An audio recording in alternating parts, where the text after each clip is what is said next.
আদর করিয়া মানুষ আল্লাহ বানায়া কেমনে দিবা জাহান্নামে ফালায়া কেমনে দিবা জাহান্নামে ফালায়া তুমি যদি মাফ নাই করো আল্লাহ বান্দারে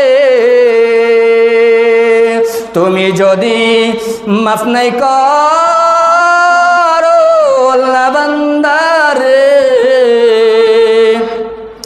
তোমার বান্দা কেমনে থাকবে আযাবে তোমার বান্দা কেমনে থাকবে কবরে তোমার বান্দা কেমনে থাকবে কবরে আল্লাহ রাব্বুল আলামিন তাই বান্দাকে 5 ওয়াক্ত ডাক দিয়ে বলে বান্দা ভুলে যেও না ভুলে যেও না বলতে বলতে এমন মন ভোলা বানায় দিব তুমি আর নামাজের ধারে কাছে আসতে পারবা না।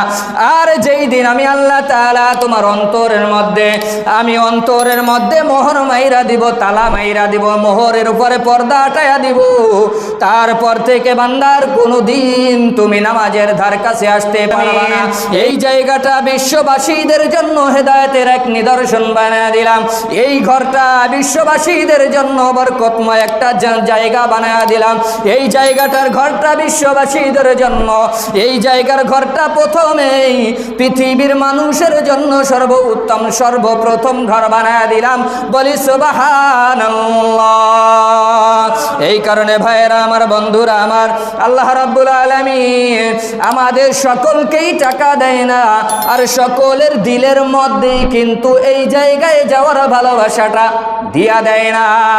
কতক বান্দা রয়েছে যারা নামাজ পড়ে না পড়ে না পড়ে না পড়ে না না পড়তে না পড়তে না পড়তে না পড়তে একটা সময় ওই বান্দার দিল থেকে নামাজের মায়া, নামাজের ইচ্ছা, নামাজের কথা একেবারেই ভুলায়া দেয়। আল্লাহ তাআলা বলি নাউযুবিল্লাহ।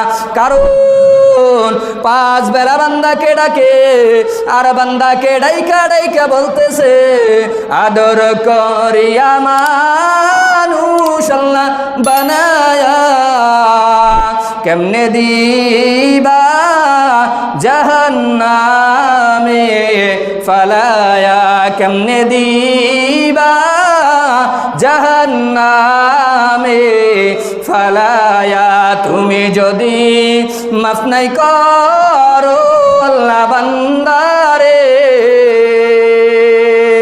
তুমি যদি মাফ নাই করো আল্লাহ বান্দারে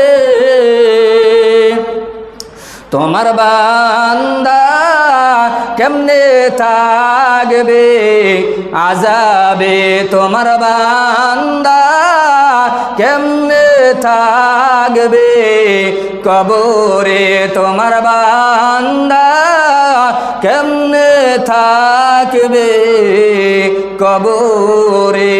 আল্লাহ রাব্বুল আলামিন তাই বান্দাকে 5 ওয়াক্ত ডাক দিয়ে বলে বান্দা ভুলে যেও না ভুলে যেও না বলতে বলতে এমন মন ভোলা বানায় দিব তুমি আর নামাজের ধারে কাছে আসতে পারবা না। আর যেই দিন আমি আল্লাহ তাআলা তোমার অন্তরের মধ্যে মোহর মাইরা দিব, তালা মাইরা দিব, মোহরের উপরে পর্দা হটায়া দিব, তারপর থেকে বান্দার কোনোদিন তুমি নামাজের ধার কাছে আসতে পারবা না।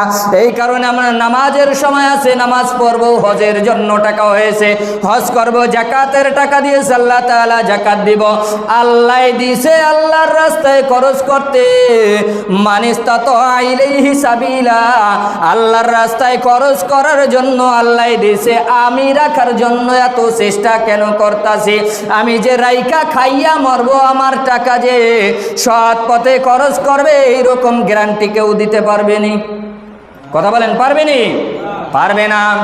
তাই ভাইরা আমার, বন্ধুরা আমার, আল্লাহ রাব্বুল আলামিন আমার আর আপনার উপরে যাদের উপরে হজ ফরজ করেছে, কিছু টাকা হইলে এই পৃথিবীর মধ্যে আমার সর্ব উত্তম দেখার স্থান বানাইতে হবে, আমার সর্ব উত্তম মনের চাহিদা বানাইতে হবে।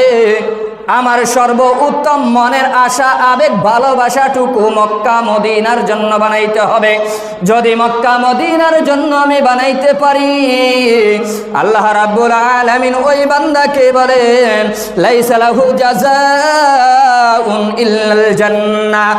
ও বান্দা, তোমাকে ওই ইচ্ছা আবেগের জন্য আমি তোমার জন্য জান্নাত ওয়াজিব করিয়া দিলাম। বলি সুবহানাল্লাহ।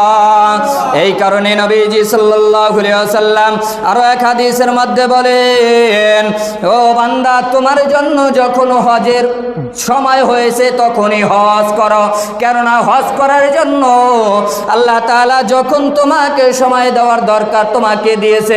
আর এই সময়টা যদি তুমি কাজে না লাগাও, বান্দা, তোমার সময় নাও থাকতে পারে। আর যখন সময় তোমার ইচ্ছা হবে তখন তুমি নাও যাইতে পারো। আমাদের সমাজে একটা প্রচলিত বাক্য হয়ে গেছে, সেটা হলো হজ আগে ফরজ না, আগে হলো ছেলেকে বিয়ে করাইতে হবে। কথা বুঝতেছেন নি? আমার দিকে তাকান। আগে হলো ছেলেকে বিয়ে করাইতে হবে, মেয়ে উপযুক্ত থাকলে বিয়ে করাইতে হবে, ছেলে মেয়েকে প্রতিষ্ঠিত করে দিতে হবে। মেয়ে ঘরে অবিবাহিত থাকলে, ছেলে ঘরে অবিবাহিত থাকলে তাহলে হজ হবে না। এটা হলো একটা প্রবাদ বাক্য হয়ে গেছে। আর আল্লাহ রাব্বুল আলামিন বলেন যে না, মান হাজ্জা লিল্লাহি ফালিউআজ্জিল, যখন তোমার হজের সময় হয়েছে তাড়াতাড়ি করো। কি করতে কইছে? তাড়াতাড়ি করো। একটু বিলম্ব করার কারণে এই বিলম্বের মধ্যে, একটু দেরি করার কারণে এই দেরি করার মধ্যেই যদি তোমার মরণ হয়ে যায়, তাহলে তুমি ইহুদি হয়ে মরলা না নাসারা হয়ে মরলা। ফালা আলাইহি আইয়ামুতা ইয়াহুদিয়া ওয়ালা নাসরানিয়া, তাহলে তুমি ইহুদি হয়েও মরতে পারো, নাসারা হয়েও মরতে পারো, তুমি মুসলমান হয়ে মরবা না। বলি নাউযুবিল্লাহ।